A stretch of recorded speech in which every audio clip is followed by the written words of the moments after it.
أشهد أن لا إله إلا الله وحده لا شريك له وأشهد أن محمدا عبده ورسوله أما بعد فأعوذ بالله من الشيطان الرجيم بسم الله الرحمن الرحيم الحمد لله رب العالمين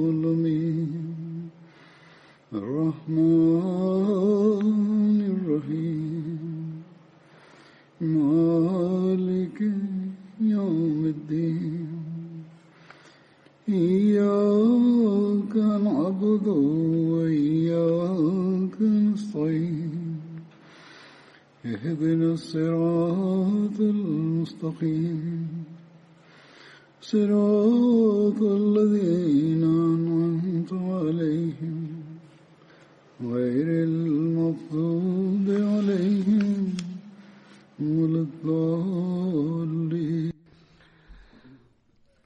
বদরি সাহাবেদের মাঝে আজ যাঁর স্মৃতিচারণ হবে তিনি হলেন হযরত আবু উবাইদা বিন জাররাহ রাদিয়াল্লাহু তাআলা আনহু। পূর্বে তার নাম ছিল আমির বিন আব্দুল্লাহ এবং তার পিতার নাম ছিল আব্দুল্লাহ বিন জাররাহ। হযরত আবু উবাইদা তার ডাক নামে সবচেয়ে বেশি প্রসিদ্ধ, অথচ তার বংশানুক্রম দাদা জাররাহর সাথে সম্পৃক্ত করা হয়। তার মায়ের নাম ছিল উমাইমা বিনতে গানম। তিনি কুরাইশ বংশের বনু হারিস বিন ফেহর গোত্রের সদস্য ছিলেন। বলা হয় হযরত আবু উবাইদা ছিলেন দীর্ঘকায়, কিন্তু দেহ ছিল শীর্ণ এবং চেহারা ছিল স্বল্প মাংসল। ওহদের যুদ্ধে তাঁর সম্মুখের দুটো দাঁত মহানবীর পবিত্র চোয়ালে গেঁথে যাওয়া হেলমেটের আংটা টেনে বের করতে গিয়ে ভেঙে যায়। তার দাড়ি বেশি ঘন ছিল না, তবে তিনি খেজাব তথা কলপ ব্যবহার করতেন। হযরত আবু উবাইদা বিন জাররাহ রাদিয়াল্লাহু আনহু কয়েকটি বিয়ে করেছেন, তবে তাদের মাঝে কেবল দুজন স্ত্রীর গর্ভেই সন্তান জন্ম হয়। তার দুজন পুত্র সন্তান ছিল, যাদের মাঝে একজনের নাম ছিল ইয়াজিদ এবং অপরজনের নাম ছিল উমাইর। তিনি রাদিয়াল্লাহু আনহু ওই 10 জন সাহাবীর মাঝে অন্তর্ভুক্ত ছিলেন যাদেরকে মহানবী সাল্লাল্লাহু আলাইহি ওয়াসাল্লাম নিজ জীবদ্দশায় জান্নাতের সুসংবাদ দিয়েছিলেন, যাদেরকে আশারায়ে মুবাশশারা বলা হয়। হযরত আবু উবাইদা রাদিয়াল্লাহু আনহু কুরাইশের সম্ভ্রান্ত ও শালীন লোকদের মাঝে গণ্য হতেন। তিনি হযরত আবু বকর রাদিয়াল্লাহু আনহুর তাবলীগে ইসলাম গ্রহণ করেছেন। এটি মুসলমানদের দারে আরকামে আস্থা গ্রহণের পূর্বেকার কথা। প্রাথমিক যুগে ইসলাম গ্রহণকারীদের তালিকায় আবু উবাইদা বিন জাররাহ ছিলেন 9ম স্থানে। হযরত আনাস রাদিয়াল্লাহু আনহু বর্ণনা করেন, মহানবী সাল্লাল্লাহু আলাইহি ওয়াসাল্লাম বলেছেন, প্রত্যেক উম্মতের একজন আমিন ব্যক্তি থাকে। আমার উম্মতের আমিন হলেন আবু উবাইদা বিন জাররাহ। সহিহ বুখারী ও মুসলিমের রওয়ায়াত অনুসারে যথাক্রমে নাজরান ও ইয়েমেনের লোকেরা মহানবী সাল্লাল্লাহু আলাইহি ওয়াসাল্লামের সকাশে উপস্থিত হয় এবং নিবেদন করে যে আমাদের সাথে কোনো এমন ব্যক্তিকে প্রেরণ করুন যিনি আমাদেরকে ধর্ম শেখাবেন। এক রওয়ায়াতে বর্ণিত হয়েছে, তারা বলে যে আমাদের সাথে কোনো আমিন ব্যক্তিকে প্রেরণ করুন। তখন মহানবী সাল্লাল্লাহু আলাইহি ওয়াসাল্লাম বলেন, আমি অবশ্যই তোমাদের সাথে এমন এক আমিন ব্যক্তিকে প্রেরণ করব যিনি আমানতের দায়িত্ব যথাযথভাবে পালন করবেন। এরপর তিনি সাল্লাল্লাহু আলাইহি সাল্লাম হযরত আবু উবাইদা বিন জাররার হাত ধরেন এবং বলেন, হাজা আমিনু হাযিহিল উম্মাহ, তথা এই ব্যক্তি এই উম্মতের আমিন। হযরত আবু হুরায়রা বর্ণনা করেন, মহানবী সাল্লাল্লাহু আলাইহি ওয়াসাল্লাম বলেছেন, আবু বকর, উমর, আবু উবাইদা বিন জাররাহ, উসাইদ বিন হুযাইর, সাবিত বিন কায়েস বিন শাম্মাস, মুআজ বিন জাবাল এবং মুআজ বিন আমর বিন জামু প্রমুখ কতই না উত্তম মানুষ। মোট কথা, মহানবী সাল্লাল্লাহু আলাইহি ওয়াসাল্লাম তাদের প্রশংসা করেন। এটি এক বৈঠকের কথা। হযরত আবু হুরায়রা রাদিয়াল্লাহু আনহু এর উদাহরণ দিয়ে উক্ত বিষয়টি উল্লেখ করছেন। একবার হযরত আয়েশাকে জিজ্ঞেস করা হয় যে মহানবী সাল্লাল্লাহু আলাইহি ওয়াসাল্লাম যদি তারপর কাউকে নিজের স্থলাভিষিক্ত বানাতে চাইতেন তবে কাকে বানাতেন? জবাবে হযরত আয়েশা বলেন, হযরত আবু বকর রাদিয়াল্লাহু আনহুকে। মানুষ জিজ্ঞেস করল, হযরত আবু বকরের পর কাকে? হযরত আয়েশা বলেন, হযরত উমরকে। লোকেরা জিজ্ঞেস করল, হযরত উমরের পর কাকে? হযরত আয়েশা বলেন, হযরত আবু উবাইদা বিন জাররাহকে। এটি মুসলিমের রওয়ায়েত, মুসলিমে বর্ণিত হাদিস এটি। অপর এক রিওয়ায়েতে বর্ণিত হয়েছে, আব্দুল্লাহ বিন শাকীক হযরত আয়েশাকে জিজ্ঞেস করেন যে মহানবী সাল্লাল্লাহু আলাইহি ওয়াসাল্লামের কাছে সাহাবীদের মাঝে সবচেয়ে প্রিয় সাহাবী কে ছিলেন? হযরত আয়েশা উত্তরে বলেন, হযরত আবু বকর রাদিয়াল্লাহু আনহু। তিনি অর্থাৎ প্রশ্নকারী জিজ্ঞেস করেন, এরপর কে সবচাইতে বেশি প্রিয় ছিলেন? হযরত আয়েশা রাদিয়াল্লাহু আনহু বলেন, হযরত ওমর। প্রশ্নকারী জিজ্ঞেস করেন, ওমরের পর কে সবচেয়ে বেশি প্রিয় ছিলেন? হযরত আয়েশা উত্তরে বলেন, হযরত আবু উবাইদা বিন জাররাহ। তিনি আবার প্রশ্ন করেন, এরপর কে সবচেয়ে বেশি প্রিয় ছিলেন? বর্ণনাকারী বলেন, তখন হযরত আয়েশা নীরবতা পালন করেন।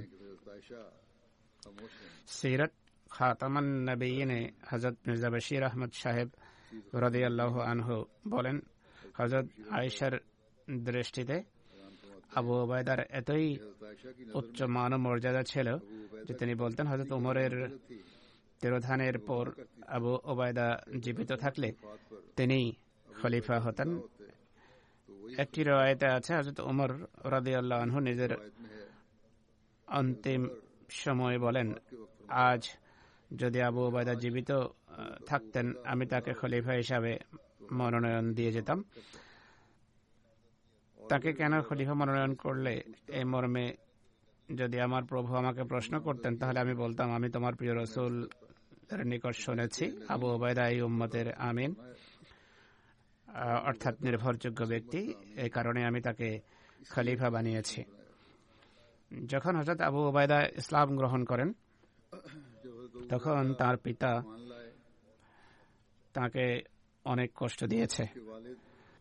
তিনি ইথিওপিয়া হিজরতকারী দলে অন্তর্ভুক্ত ছিলেন। হযরত আবু উবাইদা যখন মদিনায় হিজরত করেন, মহানবী সাল্লাল্লাহু আলাইহি ওয়াসাল্লাম এর পবিত্র চেহারা তাকে দেখে উজ্জ্বল হয়ে উঠল। হযরত ওমর রাদিয়াল্লাহু আনহু অগ্রসর হয়ে তার সাথে কোলাকুলি করেন এবং হযরত আবু উবাইদা কুলসুম বিন হিদমের ঘরে ওঠেন।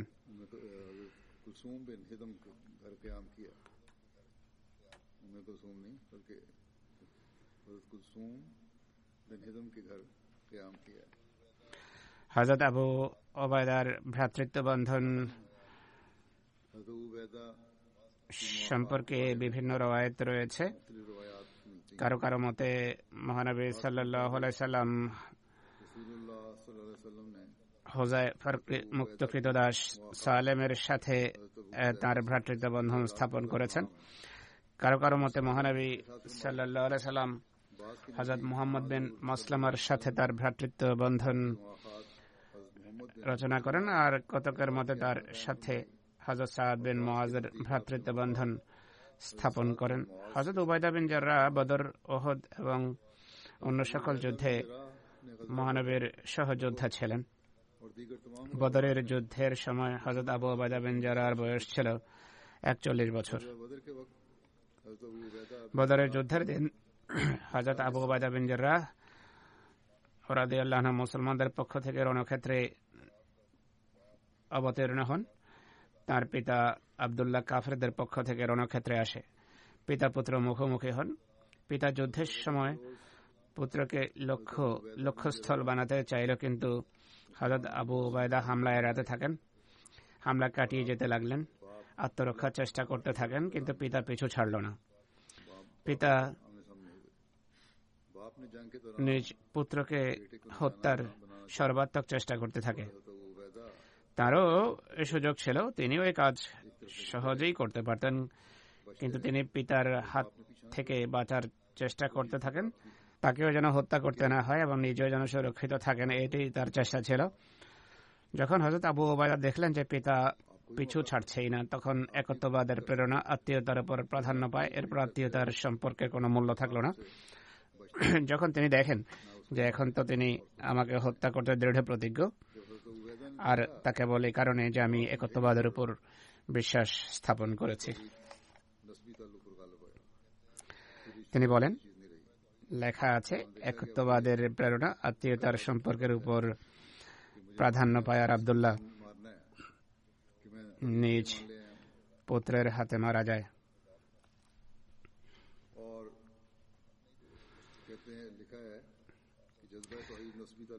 অর্থাৎ পরিশেষে তাকে বাধ্য হয়ে পিতাকে হত্যা করতে হয়েছে। উহুদের যুদ্ধের দিন আব্দুল্লাহ বিন কামিয়া মহানবী সাল্লাল্লাহু আলাইহি সাল্লামকে সজোরে পাথর ছুঁড়ে মেরেছিল, যার ফলে তার পবিত্র চেহারা ক্ষতবিক্ষত হয়ে যায় এবং তার পবিত্র দাঁত শহীদ হয়ে গেল। তখন সে নারা উচ্চকিত করল যে দেখো দেখো আমি ইবনে কামিয়া। মহানবী সাল্লাল্লাহু আলাইহি সাল্লাম স্বীয় পবিত্র চেহারা থেকে রক্ত পরিষ্কার করতে করতে বললেন, আল্লাহ তোমাকে লাঞ্ছিত করুন। বর্ণনাকারী বলেন যে এরপর এমন হলো যে আল্লাহ তাআলা তার উপর এক পাহাড়ি ছাগল চড়াও করিয়ে দেন, যে তাকে শিং মারতে মারতে ছিন্ন ভিন্ন করে ফেলে। এই ঘটনা সম্পর্কে হযরত আয়েশা রাদিয়াল্লাহু আনহার রওয়ায়াত রয়েছে। হযরত আবু বকর বর্ণনা করেন, উহুদের যুদ্ধের দিন যখন মহানবী সাল্লাল্লাহু আলাইহি ওয়াসাল্লামের পবিত্র চেহারায় পাথর নিক্ষেপ করা হয়, তা এত জোরে লাগে যে তার হেলমেটের দুটো আংটা ভেঙে গিয়ে তার পবিত্র গালে ঢুকে গেল। হযরত আবু বকর রাদিয়াল্লাহু আনহু বলেন যে আমি ছুটে মহানবীর কাছে গেলাম। আমি দেখলাম এক ব্যক্তি এত দ্রুত তার দিকে দৌড়ে আসছিল যে মনে হলো উড়ে আসছে। এ প্রেক্ষিতে আমি দোয়া করি যে হে আল্লাহ, এ ব্যক্তিকে আনন্দের কারণ করে দেন, অর্থাৎ যে ব্যক্তি ছুটে আসছে সে যেন মহানবী সাল্লাল্লাহু আলাইহি ওয়াসাল্লামের জন্য এবং আমাদের জন্য আনন্দের কারণ হয়। আমরা যখন মহানবীর কাছে পৌঁছলাম তখন আমি দেখলাম যে তিনি আবু উবাইদা বিন জাররাহ ছিলেন, যিনি আমার চেয়ে এগিয়ে গেলেন। তিনি আমাকে বললেন, হে আবু বকর, আমি আপনাকে আল্লাহর দোহাই দিয়ে বলছি, আমাকে মহানবীর পবিত্র চেহারা থেকে উক্ত আংটাগুলো বের করতে দিন, অর্থাৎ যা তার চোয়ালে শক্তভাবে বিদ্ধ হয়ে গেছে তা বের করতে দিন। হযরত আবু বকর বললেন যে আমি তাকে তা করতে দেই। সুতরাং আবু উবাইদা বিন জাররাহ সেই হেলমেটের দুটো আংটার একটি নিজের দাঁত দিয়ে কামড়ে ধরেন আর এত জোরে টেনে বের করেন যে তিনি চিত হয়ে মাটিতে পড়ে গেলেন, অর্থাৎ খুব শক্তভাবে সেটি ভিতরে গেঁথে গিয়েছিল আর এর ফলে তার সম্মুখের একটি দাঁত ভেঙে যায়। পুনরায় তিনি দ্বিতীয় আংটাটিও দাঁত দিয়ে জোরে ধরে টেনে বের করলেন, ফলে তার সামনের দ্বিতীয় দাঁতটি ভেঙে যায়। উহুদের যুদ্ধে হযরত আবু উবাইদা বিন জাররাহ সে সমস্ত লোকদের অন্তর্ভুক্ত ছিলেন যারা মহানবীর কাছে অবিচল ছিলেন, অথচ অন্যরা দিক বিদিক ছুটছিল। ৬ষ্ঠ হিজরি সনের জিলকদ মাসে হুদাইবিয়ার সন্ধির সময় যে চুক্তিনামা লেখা হয়েছিল সেই চুক্তির দুটো অনুলিপি প্রস্তুত করা হয়, আর সাক্ষী হিসেবে উভয় পক্ষের কয়েকজন সম্মানিত ব্যক্তি তাতে স্বাক্ষর করেন। মুসলমানদের পক্ষ থেকে যারা স্বাক্ষর করেছিল তারা হলেন হযরত আবু বকর রাদিয়াল্লাহু আনহু, হযরত ওমর, হযরত ওসমান, হযরত আব্দুর রহমান বিন আউফ, হযরত সাদ বিন আবি ওয়াক্কাস এবং হযরত আবু উবাইদা বিন জাররাহ রাদিয়াল্লাহু আনহুম। মহানবী সাল্লাল্লাহু আলাইহি ওয়াসাল্লাম হযরত আবু উবাইদা বিন জাররাহকে বেশ কয়েকটি সারায়াতে পাঠিয়েছেন। সারায়া হলো সারিয়া শব্দের বহু বচন, অর্থাৎ যুদ্ধ অভিযানে পাঠিয়েছেন। জুলকাসা অভিমুখে প্রেরিত সারিয়া, এই সারিয়া বা অভিযান 7 হিজরির রবিউল আখির মাসে প্রেরণ করা হয়েছিল। এই যুদ্ধাভিযান সম্পর্কে সাহেবজাদা মির্জা বশির আহমদ সাহেব এমএ তাঁর রচিত সিরাত খাতামুন নবীনে লেখেন যে রবিউল আখির মাসে মহানবী সাল্লাল্লাহু আলাইহি সাল্লাম হযরত মুহাম্মদ বিন মাসলামা আনসারীকে মদিনা থেকে 24 মাইল দূরবর্তী এলাকা জুল কাসার দিকে প্রেরণ করেন। সেখানে তখন বনু সালেবা গোত্র বসবাস করত।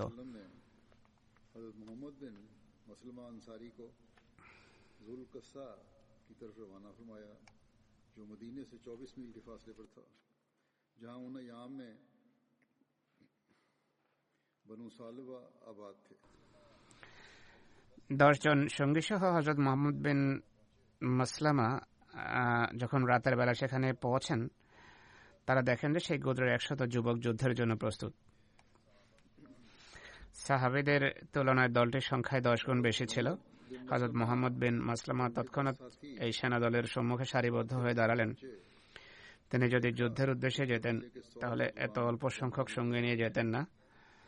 রাতের আধারে উভয় পক্ষের মাঝে তুমুল তীর বিনিময় হয়। এরপর কাফেররা মুসলিম মুসলমানদের উপর হামলে পড়ে, আর সংখ্যায় তারা যেহেতু অনেক বেশি ছিল তাই নিমেষেই ইসলামের এই 10 জন নিবেদিত প্রাণ সদস্য মাটিতে লুটিয়ে পড়েন, অর্থাৎ তারা শাহাদত বরণ করেন। হযরত মুহাম্মদ বিন মাসলামার সঙ্গে সাথীরা সবাই শহীদ হয়ে যান, কিন্তু স্বয়ং তিনি প্রাণে বেঁচে যান, কেননা কাফেররা তাকে অন্যদের মতো মৃত মনে করে ছেড়ে দেয় এবং তার কাপড় প্রভৃতি খুলে নিয়ে যায়। হযরত মুহাম্মদ বিন মাসলামাও সেখানে পড়ে থেকে মৃত্যুবরণ করার সমূহ সম্ভাবনা ছিল, কিন্তু সৌভাগ্যক্রমে অপর এক মুসলমান সেদিক দিয়ে যাচ্ছিল। তখন সে মুহাম্মদ বিন মাসলামাকে চিনতে পেরে তাকে সেখান থেকে উঠিয়ে মদিনা পৌঁছে দেয়। মহানবী সাল্লাল্লাহু আলাইহি ওয়াসাল্লাম যখন পুরো পরিস্থিতি অবগত হন, তখন কুরাইশ গোত্রের বিশিষ্ট ও জ্যেষ্ঠ সাহাবী হিসেবে পরিগণিত হযরত আবু উবাইদা বিন জাররাহকে হযরত মুহাম্মদ বিন মাসলামার প্রতিশোধ গ্রহণের জন্য জুলকাসা অভিমুখে প্রেরণ করেন, কেননা ততক্ষণে এই সংবাদও পৌঁছে গিয়েছিল যে বনু সালাবার লোকেরা মদিনার পার্শ্ববর্তী এলাকাগুলোতে আক্রমণ করতে চায়। এজন্য তিনি হযরত আবু উবাইদা বিন জাররাহর নেতৃত্বে 40 জন চৌকস সাহাবীর একটি দল পাঠান। তিনি সাল্লাল্লাহু আলাইহি ওয়াসাল্লাম নির্দেশ দেন যে রাতারাতি সফর করে সেখানে সকালে পৌঁছতে হবে। হযরত আবু উবাইদা বিন জাররাহ উক্ত নির্দেশ বাস্তবায়নে যাত্রা করে ঠিক ফজরের নামাজের সময় শত্রুপক্ষের উপর হামলে পড়েন। তারা আকস্মিক হামলায় ঘাবড়ে গিয়ে সামান্য প্রতিরোধ গড়ার পর পালিয়ে যায় এবং নিকটবর্তী পাহাড়ে আত্মগোপন করে। হযরত আবু উবাইদা বিন জাররাহ গনিমতের মাল করায়ত্ত করে মদিনা অভিমুখে ফিরে আসেন। অত্যাচার নিপীড়নের প্রতিশোধ নেওয়ার জন্য বা শাস্তি দেওয়ার উদ্দেশ্যে আক্রমণ করা হয়েছিল। আরেকটি সারিয়া বা অভিযান এর নাম ছিল জাতুস সালাসিল। এই অভিযানের নাম জাতুস সালাসিল রাখার কারণ হলো কেউ যাতে পালিয়ে যেতে না পারে এবং সংঘবদ্ধ হয়ে যুদ্ধ করার উদ্দেশ্যে শত্রুরা নিজেদেরকে পরস্পরের সাথে শেকল দিয়ে বেঁধে নিয়েছিল, সারিবদ্ধ হয়ে যেন যুদ্ধ করতে পারে, বা যেভাবে তারা সারি বানিয়েছিল সবাইকে একসাথে রাখা ছিল উদ্দেশ্য। এ নামকরণের আরেকটি কারণ উল্লেখ দেখা যায় যে সেখানে একটি ঝর্ণা ছিল যার নাম ছিল আসালসাল। কারো মতে 8 হিজরি আর কারো কারো মতে 7ম হিজরি সনে রাসূলুল্লাহ সাল্লাল্লাহু আলাইহি ওয়াসাল্লাম সংবাদ পান যে বনু কোজা গোত্রের লোকেরা মদিনায় আক্রমণ করার ষড়যন্ত্র আঁটছে। তিনি সাল্লাল্লাহু আলাইহি সাল্লাম হযরত আমর বিন আসকে 300 মুহাজির ও আনসারের সাথে তাদেরকে দমন করার জন্য প্রেরণ করেন, যাদের সাথে ছিল 30টি ঘোড়া। এই জায়গাটি মদিনা থেকে 10 দিনের দূরত্বে অবস্থিত ছিল। হযরত আমর বিন আস বনু কোজার এলাকায় পৌঁছে সেখান থেকে মহানবী সাল্লাল্লাহু আলাইহি ওয়াসাল্লামকে সংবাদ প্রেরণ করেন যে শত্রুদের সংখ্যা অনেক বেশি, তাই বাড়তি সৈন্য প্রেরণ করুন। তিনি সাল্লাল্লাহু আলাইহি ওয়াসাল্লাম সংবাদ পাওয়া মাত্রই 200 মুহাজির ও আনসারের সমন্বয়ে একটি দল হযরত আবু উবাইদা বিন জাররার নেতৃত্বে সাহায্যের জন্য পাঠিয়ে দেন এবং তাদেরকে দিক নির্দেশনা প্রদান করেন যে আমরের বাহিনীর সাথে যুক্ত হয়ে যাবে আর কোনো মতবিরোধ করবে না, অর্থাৎ সম্মিলিতভাবে ঐক্যবদ্ধভাবে সিদ্ধান্ত করো। এই বাহিনী যখন হযরত আমর বিন আসের বাহিনীর সাথে গিয়ে যুক্ত হয় তখন পুরো বাহিনীর নেতৃত্বের প্রশ্ন আসে। হযরত আবু উবাইদা যদিও মর্যাদার দিক থেকে নেতৃত্বের অধিক যোগ্য ছিলেন, কিন্তু হযরত আমর বিন আস যখন মরিয়া হয়ে বললেন যে আমি পুরো সেনাবাহিনীর নেতৃত্ব দেব, তখন হযরত আবু উবাইদা সানন্দ চিত্তে তাঁর নেতৃত্বকে মেনে নেন, কেননা মহানবীর নির্দেশ ছিল যে মতবিরোধ করবে না। তিনি তার নেতৃত্বে অত্যন্ত বীরত্বের সাথে শত্রুদের বিরুদ্ধে যুদ্ধ করেছেন, এমনকি শত্রুরা পরাজিত হয়। বিজয় লাভের পর যখন মদিনায় ফিরে আসেন তখন তিনি সাল্লাল্লাহু আলাইহি সাল্লাম হযরত আবু উবাইদা বিন জাররার আনুগত্যের বৃত্তান্ত শুনে বলেন, রাহিমাহুল্লাহ আবা উবাইদা, অর্থাৎ আবু উবাইদার প্রতি আল্লাহর রহমত বর্ষিত হোক, কেননা সে আনুগত্যের এই দৃষ্টান্ত স্থাপন করেছে। আরেকটি সারিয়া বা অভিযানের নাম হল সাইফুল বাহর, অর্থাৎ এগুলো সেসব যুদ্ধাভিযান যাতে মহানবী নিজে থাকতেন না, এগুলোকে বলা হয় সারিয়া। এ সারিয়া বা অভিযানের উদ্দেশ্যে গঠিত সেনাদল 8ম হিজরিতে সমুদ্র উপকূল অভিমুখে যাত্রা করে, যেখানে বনু জুহাইনার একটি গোত্র বসবাস করত। এই অভিযানকে জায়সুল খাবাত বলা হয়। এই নামকরণের যে কারণ বলা হয়ে থাকে তা হল খাদ্যের বা খোরাকের ঘাটতির কারণে সাহাবীরা গাছের এমন পাতা খেতে বাধ্য হন যেগুলোকে বলা হতো খাবাত। খাবাতের একটি অর্থ হলো পাতা ঝরানো। সহিহ বুখারীতে এই অভিযানের উল্লেখ রয়েছে, আর হযরত জাবের রাদিয়াল্লাহু আনহু এটি বর্ণনা করেন। মহানবী সাল্লাল্লাহু আলাইহি ওয়াসাল্লাম আমাদেরকে পাঠিয়েছেন। আমরা 300 আরোহী ছিলাম। আমাদের আমির ছিলেন হযরত আবু উবাইদা বিন জাররাহ। কুরাইশদের বাণিজ্য কাফেলার রক্ষণাবেক্ষণের কাজে আমরা লেগে গেলাম। কুরাইশদের বাণিজ্য কাফেলার উপর দৃষ্টি রাখাই আমাদের উদ্দেশ্য ছিল। এতে যুদ্ধের কোনো পরিকল্পনা ছিল না। সমুদ্র তীরবর্তী এলাকায় আমরা অর্ধমাস অবস্থান করি। আমরা চরম ক্ষুধার্ত ছিলাম। ক্ষুধার তাড়নায় আমরা গাছের পাতাও খেয়েছি। অনেক অভিযানে যুদ্ধের উদ্দেশ্যে যাওয়া হতো না, বরং অন্য কোনো উদ্দেশ্য থাকতো, আবার কোনো কোনো সময় যুদ্ধও করতে হতো। উভয় দৃষ্টিকোণ থেকে এগুলোকে সারিয়া বলা হয়ে থাকে, অর্থাৎ এগুলো এমন যুদ্ধাভিযান যেগুলোতে মহানবী সাল্লাল্লাহু আলাইহি ওয়াসাল্লাম থাকতেন না। তিনি বলেন এমন পরিস্থিতি হয়েছিল যে গাছের পাতাও খেতে হয়েছে আমাদেরকে, আর এই জন্য এই বাহিনীর নাম রাখা হয়েছিল জায়সুল খাবাত।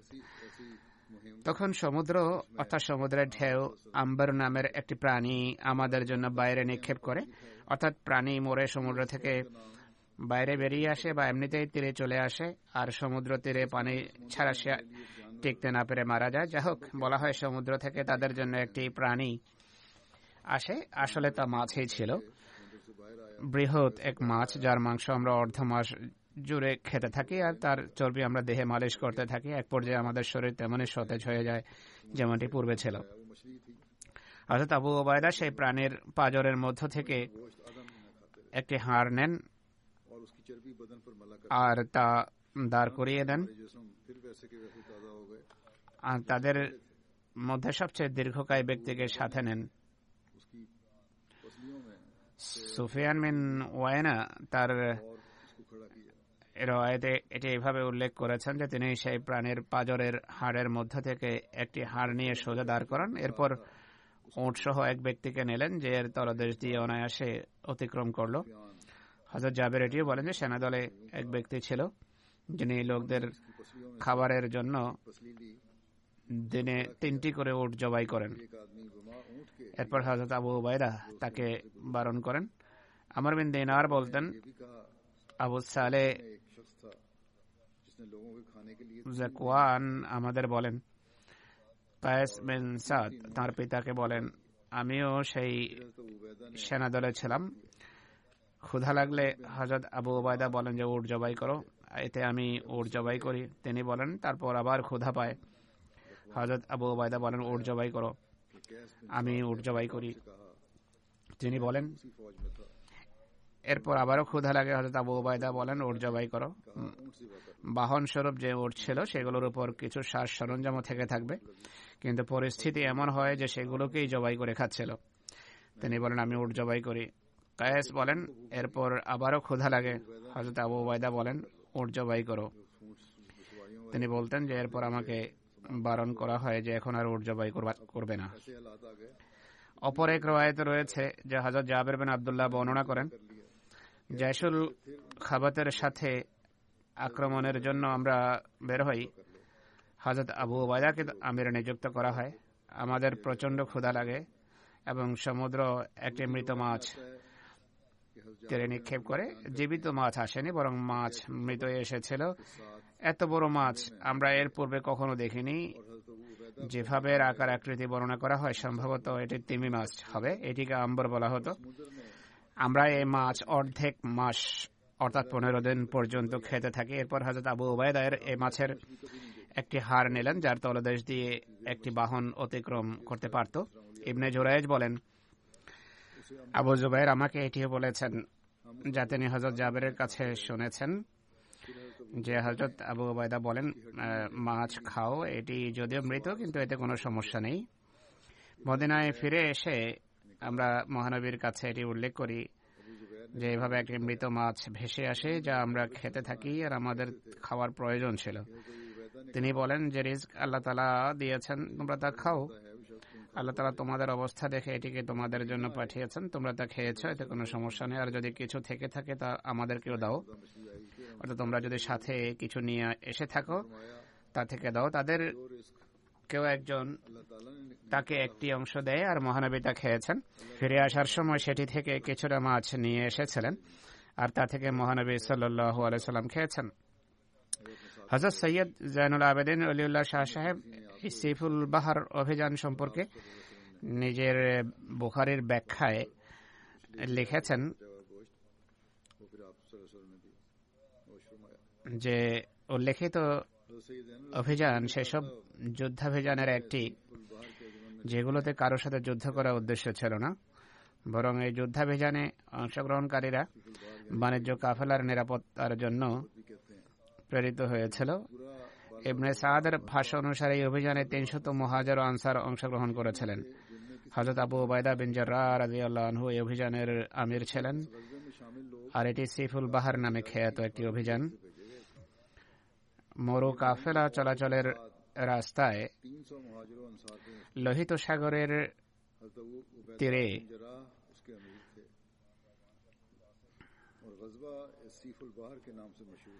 নিরাপত্তা চৌকি বসানো হয়েছিল।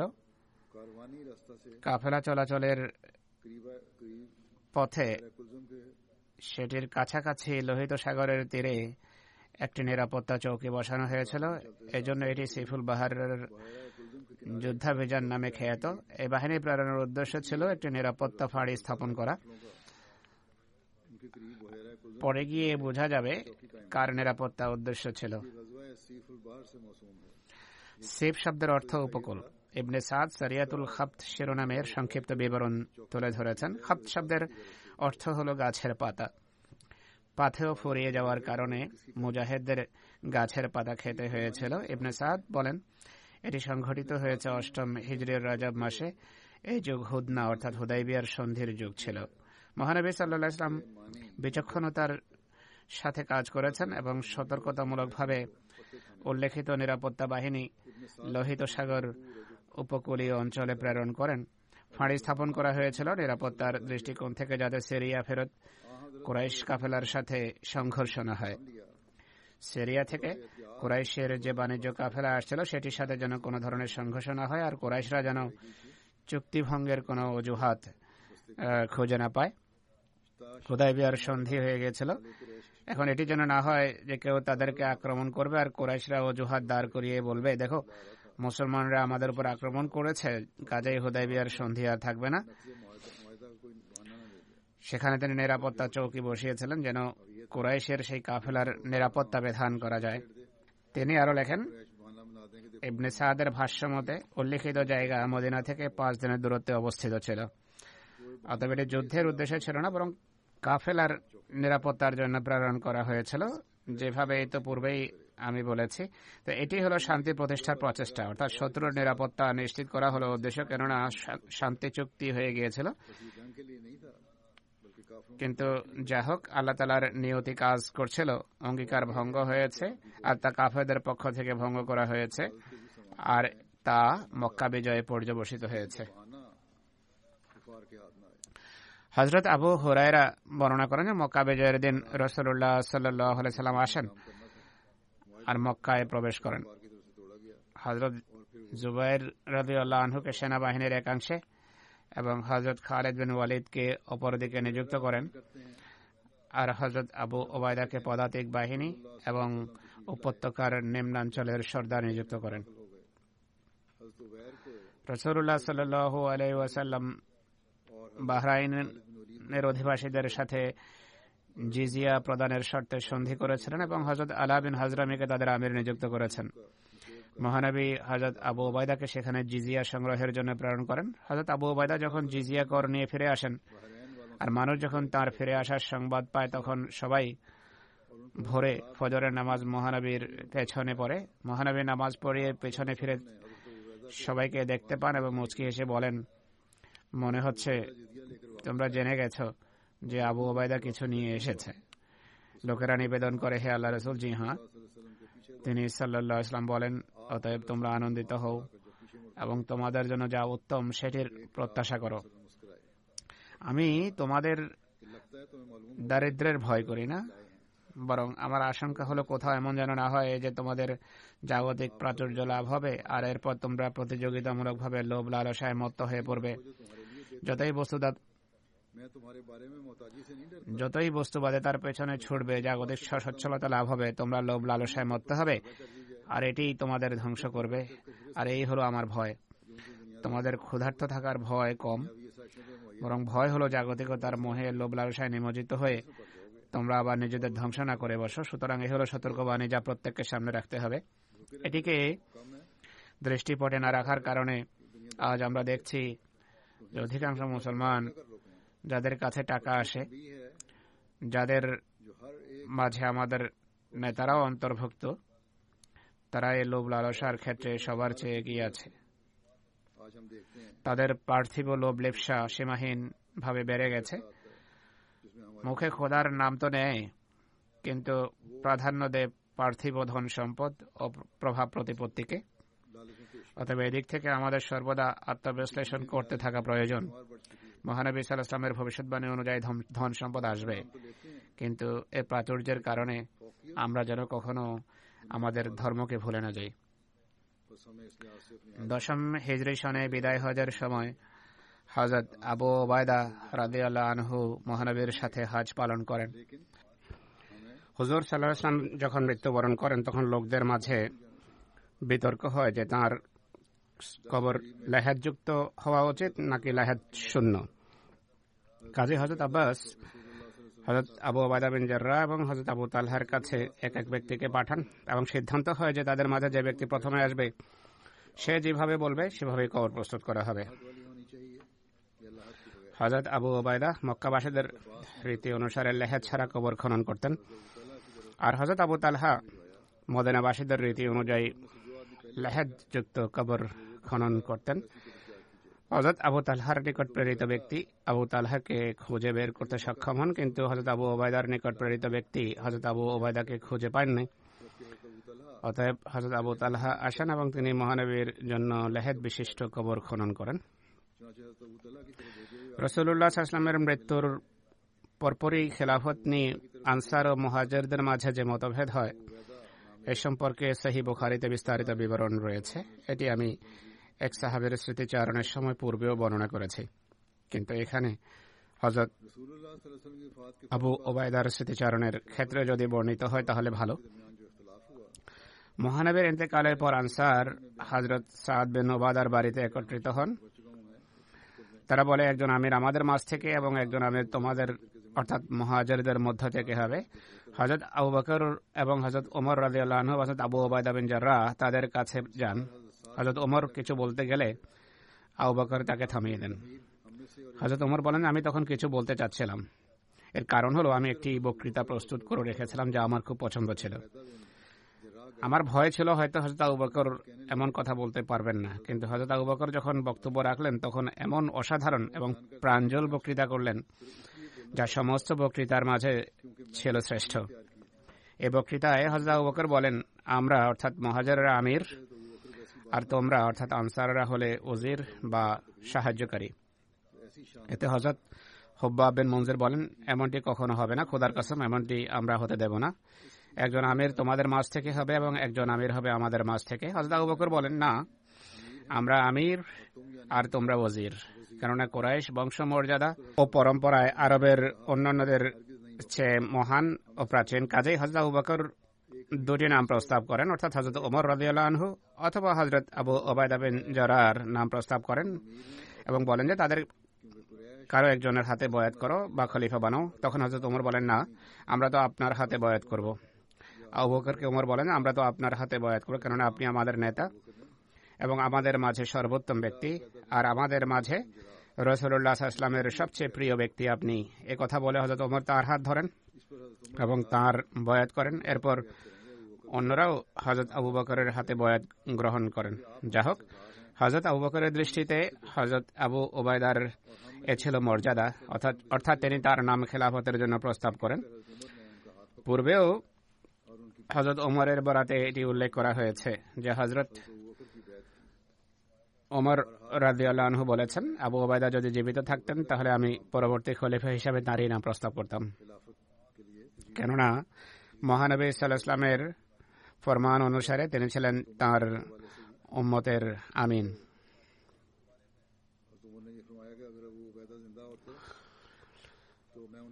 যখন খেলাফত সম্পর্কে বিতর্ক হয়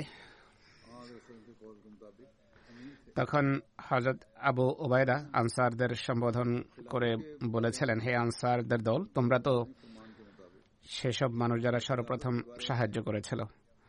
এমন যেন না হয় যে এখন তোমরাই সর্বপ্রথম বিভেদের সূচনাকারী হয়ে পড়বে। হযরত আবু বকর রাদিয়াল্লাহু আনহু যখন খেলাফতের আসনে সমাসীন হন তখন তিনি বাইতুল মালের দায়িত্ব হযরত আবু ওবায়দার উপর ন্যস্ত করেন। ত্রয়োদশ হিজরি সনে হযরত আবু বকর তাকে সেনাবাহিনীর অধিনায়ক বানিয়ে সিরিয়ায় প্রেরণ করেন। হযরত ওমর রাদিয়াল্লাহু আনহু খেলাফতের আসনে সমাসীন হওয়ার পর হযরত খালিদ বিন ওয়ালিদকে সেনাপতির দায়িত্ব থেকে অব্যাহতি দিয়ে হযরত আবু ওবায়দাকে সেনাপতি নির্ধারণ করেন। সিরিয়া বিজয় সম্পর্কে উল্লেখ পাওয়া যায় যে ত্রয়োদশ হিজরি সনে রোমানদের উপর বিভিন্ন দিক থেকে সৈন্য সমাবেশ ঘটানো হয়। একটি ব্যাটালিয়নের অধিনায়ক ছিলেন হযরত ইয়াজিদ বিন আবু সুফিয়ান। আবু সুফিয়ানের পুত্রের নাম ছিল ইয়াজিদ, যিনি পূর্বে মৃত্যুবরণ করেছেন। তিনি জর্ডানের পূর্ব দিক থেকে আক্রমণ করেন। দ্বিতীয় ব্যাটালিয়নের অধিনায়ক ছিলেন হযরত শারাহবিল বিন হাসানা, তিনি বালকার দিক থেকে অগ্রসর হন। তৃতীয় দলের নেতা ছিলেন হযরত আমর বিন আস, যিনি ফিলিস্তিনের দিক থেকে সিরিয়ায় প্রবেশ করেন। চতুর্থ দলের নেতা ছিলেন হযরত আবু ওবায়দা বিন জাররাহ, যিনি হিমসের দিক থেকে এগিয়ে আসেন। হযরত আবু বকর রাদিয়াল্লাহু আনহু বলেন, এরা সবাই যখন এক স্থানে একত্রিত হবে তখন হযরত আবু উবাইদা বিন জাররাহ সেনাপতি হবেন। প্রতিটি বাহিনীর সেনা সংখ্যা ছিল 4000। পক্ষান্তরে আবু উবাইদার বাহিনীর সংখ্যা ছিল 8000। সৈন্যবাহিনী যাত্রা করার পূর্বে হযরত আবু বকর প্রত্যেক দলের নেতাকে উদ্দেশ্য করে বলেন, তোমরা নিজেদের উপর এবং নিজের সাথীদের উপর কোনো কাঠিন্য টেনে এনো না। স্বীয় জাতীয় ও সঙ্গী সাথীদের প্রতি অসন্তুষ্টি প্রকাশ করো না। তাদের সাথে পরামর্শ করো, ন্যায়ের ভিত্তিতে কার্য সাধন করো, অন্যায় অবিচার থেকে দূরে থেকো, কেননা অত্যাচারী কখনো সফল হয় না এবং সফলতা পায় না। তোমরা যখন শত্রুর মুখোমুখি হবে তখন শত্রুকে পৃষ্ঠ প্রদর্শন করবে না, কারণ আল্লাহ তাআলা বলেন, সেদিন যে পৃষ্ঠ প্রদর্শন করবে তার উপর খোদার শাস্তি নেমে আসবে আর তার আবাসস্থল হবে জাহান্নাম। তবে যুদ্ধের জন্য যদি কেউ স্থান পরিবর্তন করে কিংবা নিজ সাথীদের সাথে যোগাযোগ করতে চায় তাহলে সেটি ভিন্ন কথা। এটি পবিত্র কোরআনের সূরা আনফালের 17 নম্বর আয়াতে লিপিবদ্ধ রয়েছে, যা হুজুর উল্লেখ করলেন। এরপর বলেন যে শত্রুর বিরুদ্ধে তোমরা যখন বিজয় লাভ করো তখন কোনো শিশু, বৃদ্ধ কিংবা মহিলাকে হত্যা করবে না, কোনো প্রাণীকে হত্যা করবে না, অঙ্গীকার ভঙ্গ করবে না, চুক্তি করে নিজেরা তা ভঙ্গ করবে না। হযরত আবু উবাইদা সর্বপ্রথম সিরিয়ার মাব জয় করেন।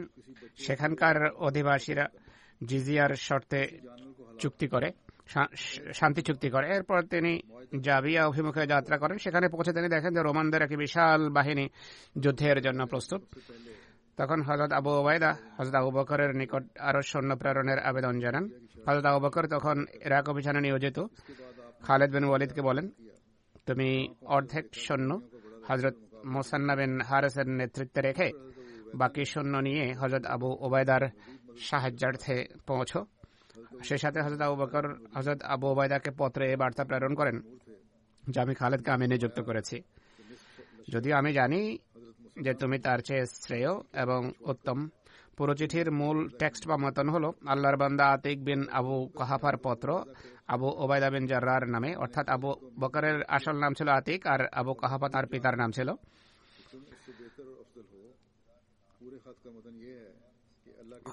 তোমার প্রতি খোদার শান্তি বর্ষিত হোক। সিরিয়ার সৈন্যবাহিনীর সেনাপতির দায়িত্ব আমি খালেদের উপর অর্পণ করেছি। আপনি তার বিরোধিতা করবেন না, শুনবেন এবং আনুগত্য করবেন। আমি তোমাকে তার সহায়ক নিযুক্ত করেছি। আমি জানি তুমি তার চেয়ে শ্রেয়, কিন্তু আমার ধারণা হলো তার মাঝে রণকৌশলের দক্ষতা অর্থাৎ যুদ্ধ বিষয়ক দক্ষতা তোমার তুলনায় অনেক বেশি রয়েছে। আল্লাহ তাআলা আমাকেও তোমাকে সঠিক পথে চলমান রাখুন, সঠিক পথে প্রতিষ্ঠিত রাখুন। হযরত আবু বকর এসব কথা লিখেছেন। হযরত খালিদ বিন ওয়ালিদ ইরাকের একটি শহর হেরা থেকে হযরত আবু উবাইদাকে পত্র লেখেন যে আপনার প্রতি আল্লাহর শান্তি বর্ষিত হোক। হযরত আবু বকর আমাকে সিরিয়া অভিমুখে যাত্রা করার নির্দেশ দিয়েছেন আর সেনাবাহিনীর নেতৃত্ব আমার উপর ন্যস্ত করেছেন। খোদার কসম, আমি কখনো এটি যাচনা করিনি আর আমার এরূপ কোনো আকাঙ্ক্ষাও ছিল না। আপনার পদমর্যাদা তাই থাকবে যা পূর্বে ছিল। আমরা আপনার অবাধ্যতা করব না আর আপনাকে উপেক্ষা করে কোনো সিদ্ধান্ত গ্রহণ করব না। আপনি মুসলমানদের নেতা, আমরা আপনার শ্রেষ্ঠত্বকে অস্বীকার করি না আর আপনার পরামর্শের প্রতি বিমুখ হতে পারি না। দেখুন, এটি হলো মোমেন সুলভ মহিমা। উভয় পক্ষ হতে কিরূপ বিনীত আনুগত্যের বহিঃপ্রকাশ করা হয়েছে। আজনাদাইনের যুদ্ধ 13 হিজরি সনের জামাদুল আউয়াল মাসে আজনাদাইনের যুদ্ধ হয়। এটি ফিলিস্তিনের পার্শ্ববর্তী অঞ্চলে অবস্থিত একটি গ্রামের নাম। এ স্থানে 1 লক্ষ রোমান বাহিনীর সাথে মুসলমানদের যুদ্ধ হয়। বিভিন্ন রওয়ায়েতে বর্ণিত হয়েছে যে আজনাদাইন বাহিনীর সেনাপতি ছিল রোম সম্রাট হেরাক্লিয়াসের ভাই থিওডর। প্রায় 35,000 মুসলমান 1 লক্ষ রোমান সেনাকে পরাজিত করে আজনাদাইন জয় করেছে।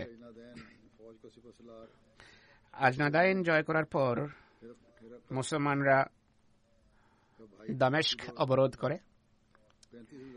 এর বিশদ বিবরণ হল, মুসলমানরা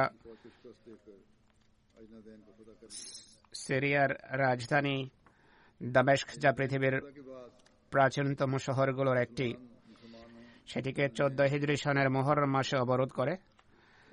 আর 6 মাস পর্যন্ত এই অবরোধ চলতে থাকে। অপর পক্ষ অর্থাৎ বিরোধী সৈন্য দুর্গবদ্ধ হয়ে যায়। তারা যেহেতু নিজ অঞ্চলে ছিল তাই তারা নিজেদের দুর্গ বন্ধ করে দেয়। এখানে মুসলমানদের 5 জন সেনাপতি নিজ নিজ সৈন্যদের নিয়ে এই শহরকে অবরুদ্ধ করে রাখে। হযরত আবু ওবায়দা নিজ বাহিনী সহ পূর্ব দিকের ফটকে ছিলেন। খালিদ বিন ওয়ালিদ তার বিপরীতে পশ্চিম দিকের ফটকে ছিলেন। অন্য 3 জন সেনাপতি অন্যান্য দরজায় নিয়োজিত ছিলেন। রোমানরা কখনো কখনো বের হয়ে যুদ্ধ করে আবার ভেতরে ফিরে যেত আর দুর্গে আবদ্ধ হয়ে যেত। তাদের আশা ছিল রোম সম্রাট অতিরিক্ত সৈন্য প্রেরণ করবে, কিন্তু ইসলামী সেনাবাহিনীর সতর্কতা বা দক্ষতা তাদের আশাকে ধূলিসাৎ করে দিয়েছিল। এক রাতে শহরে যখন কোনো উৎসব চলছিল আর প্রাচীরের প্রহরীরা সেই উৎসবের আনন্দে প্রহরায় উদাসীন ছিল, তখন হযরত খালিদ বিন ওয়ালিদ নিজের কয়েকজন সঙ্গী সহ পাঁচিল টপকে শহরে প্রবেশ করেন এবং তৌরণ খুলে দেন। এভাবে তার বাহিনী শহরে প্রবেশ করে। এটি দেখে শহরবাসী হযরত আবু ওবায়দার সাথে, যিনি শহরের অপর প্রান্তে ছিলেন, সন্ধি স্থাপন করে, কিন্তু হযরত খালিদ এটি জানতেন না, তাই তিনি অনবরত যুদ্ধ করে যাচ্ছিলেন।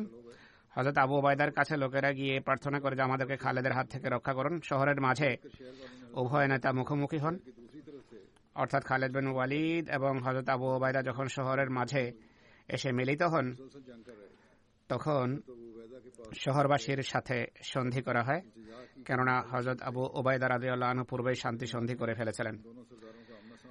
এরপর ফেহেলের যুদ্ধ হয়। এটি সিরিয়ার একটি শহর।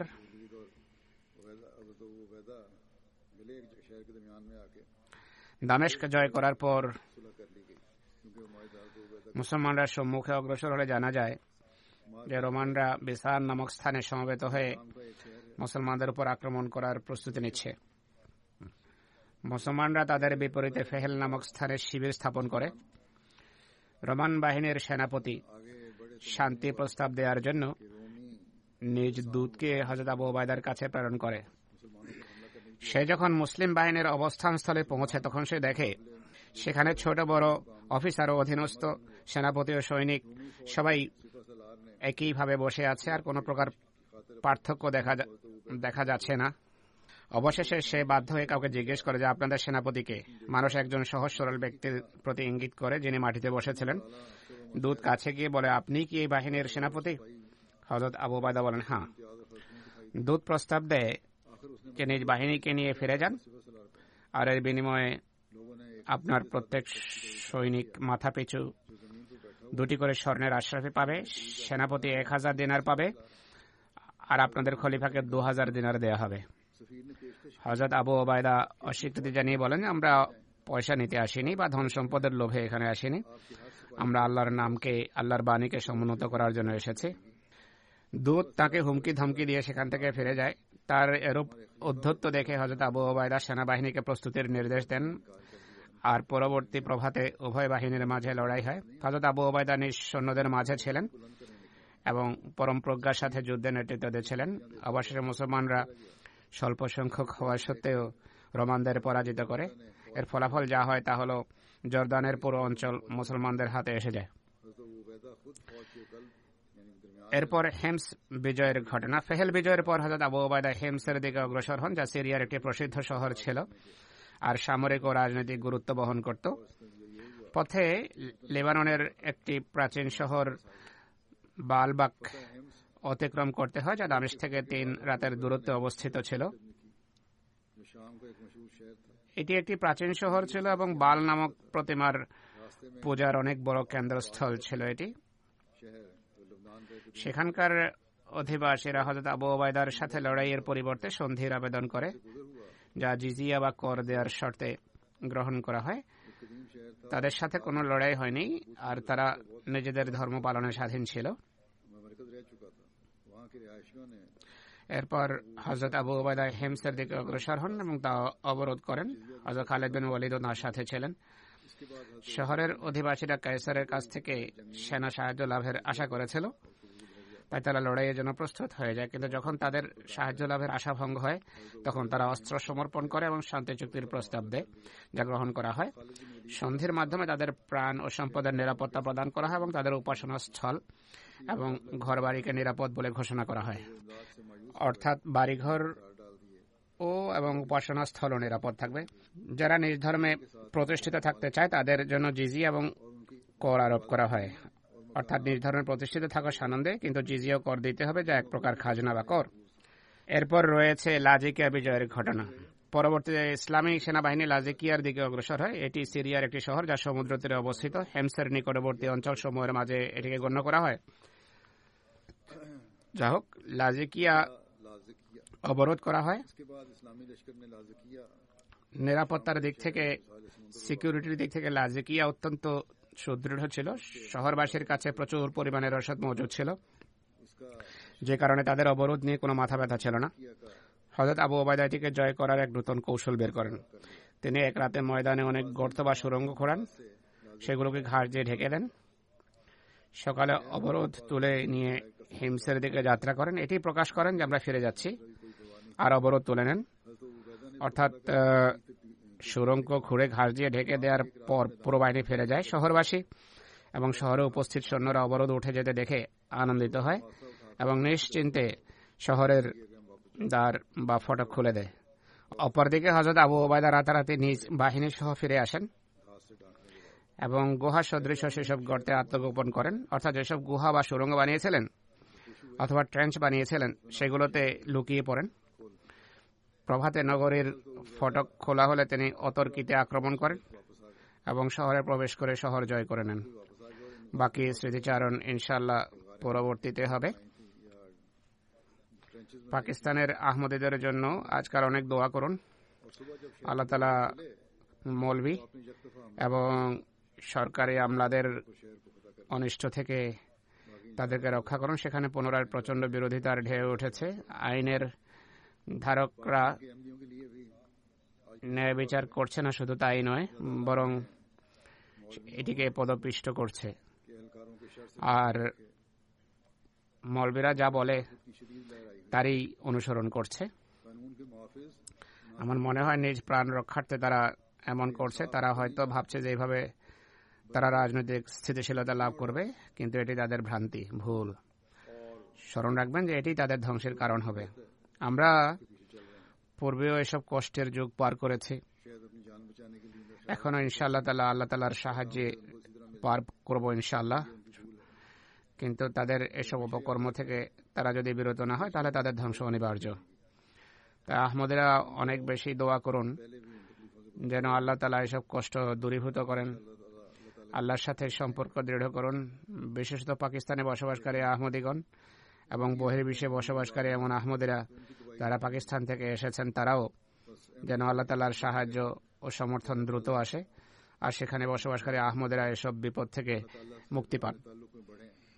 खासतौर पर पाकिस्तान में रहने वाले अहमदी, बाहर रहने वाले अहमदी भी जो पाकिस्तान से आए हुए हैं, ताकि अल्लाह ताला की मदद और नुसरत जल्द आए और इन मुश्किलात से वहाँ के रहने वाले अहमदी छुटकारा पा सकें।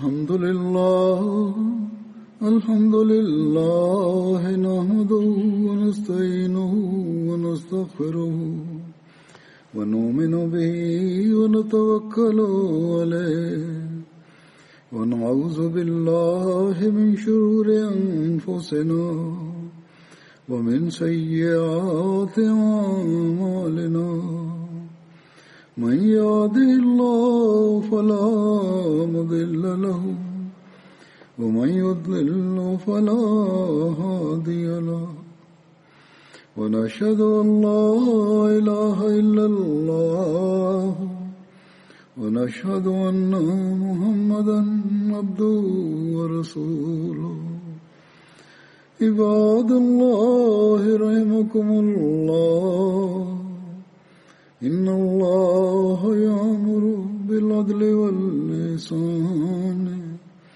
وإيتاء ذي القربى وينهى عن الفحشاء والمنكر والبغي يعظكم لعلكم تذكرون اذكروا الله يذكركم وادعوه يستجب لكم ولذكر الله أكبر